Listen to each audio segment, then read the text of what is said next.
Watch this. Suggest that not only are the Iranians and the Qataris trying to influence the politics of the Middle East over there, but they're actually trying to influence American politics over here.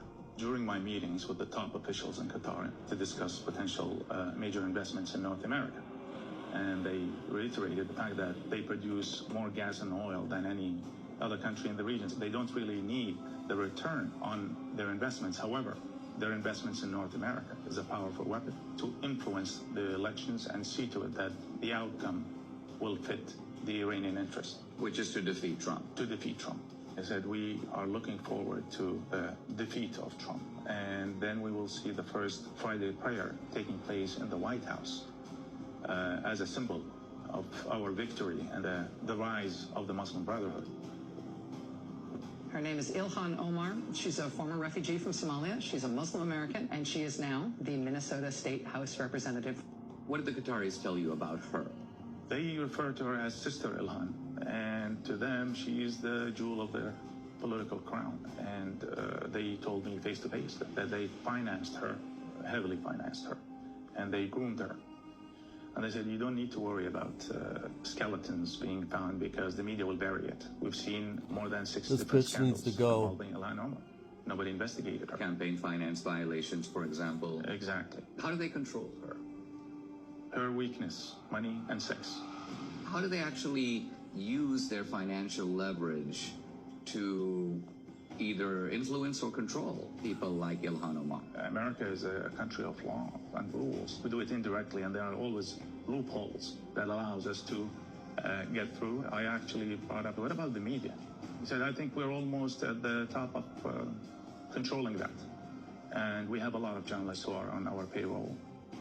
You're actually saying that these Islamic governments are making direct monetary payments to members of the mainstream media? Correct. These are not remote figures, but people in mainstream institutions? That is correct.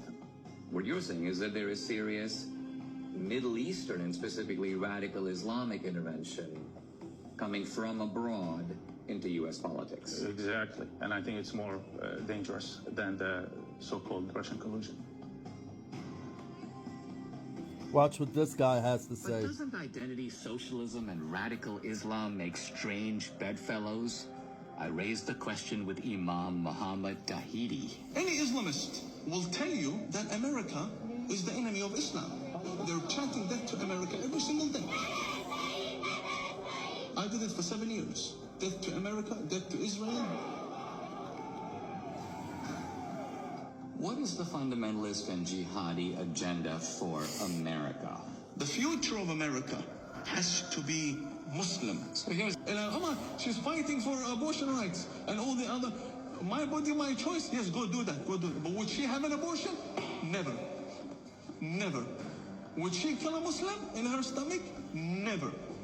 What's your take on her? Fundamentalist, extremist, Islamist, jihadi ideology, a threat to national security, ISIS with lipstick. And would it be fair to say that what Ilhan Omar wants is for all of America to look like her community? Without a doubt. Firstly, the Muslims in Ilhan Omar's district are more radical than radicals in the Middle East. I would like to thank the Democrats and mainstream media for your continued support. Death to America.